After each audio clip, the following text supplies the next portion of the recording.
C'est assez fascinant de se dire que peut-être potentiellement dans ces câbles, je vais pouvoir retrouver des données auxquelles je ne pensais plus ou que j'avais même oubliées sur un ordi dont je ne me sers plus, parce que j'ai plusieurs laptops, celui dont je me sers et ceux que je stocke, un petit peu comme des espèces de cimetières de données.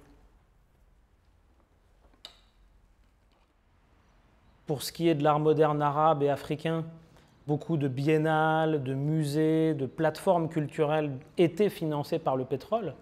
Et d'ailleurs en Occident aussi, beaucoup d'expositions et de biennales étaient aussi financées en partie par l'industrie du pétrole. Donc finalement, ce qui était toujours un peu un inconscient industriel, voire même militaire, de cette histoire de l'art du Sud et des relations entre le Nord et le Sud dans les modernités, aujourd'hui tend à devenir quelque chose de très conscient, ou en tout cas de très révélateur, et presque qui passe, on va dire, de l'inconscient de l'histoire de l'art à presque son surmoi. Donc moi, mon projet, ce serait d'arriver à tisser un ouvrage qui à la fois parle d'artistes, de cinéastes, de protagonistes culturels arabes, africains et asiatiques, la plupart étant de toute façon passés par des grandes capitales comme Paris et Rome, avec cet inconscient et ce surmoi du pétrole. Donc ça, ce serait l'ouvrage pour le XXe siècle, sur les modernités.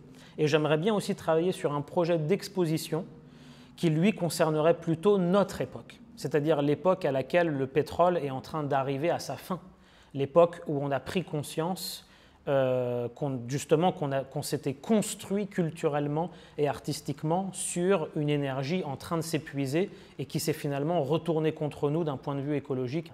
Et donc cette exposition contemporaine, elle inviterait des artistes plutôt vidéastes, documentaristes, et des artistes qui font de l'installation ou autres, et qui traitent de ces problématiques de l'époque post-pétrole. Entre les archives de compagnies pétrolières italiennes, mais aussi des plateformes comme la Biennale de Venise, les bibliothèques bien sûr qui sont très importantes, que ce soit celle de la Villa Médicis, l'école britannique, l'école française de Rome. J'espère à la fois pouvoir me déployer sans trop m'égarer en même temps. Oui. Les recherches se déroulent la journée, mais c'est la nuit qu'on écrit, c'est la nuit que pas mal de choses prennent sens. C'est la nuit aussi qu'on arrive à se projeter parfois de manière un peu anachronique à travers des espaces auxquels on n'avait pas pensé, tout simplement parce que tout se décontextualise un petit peu au profit de l'obscurité.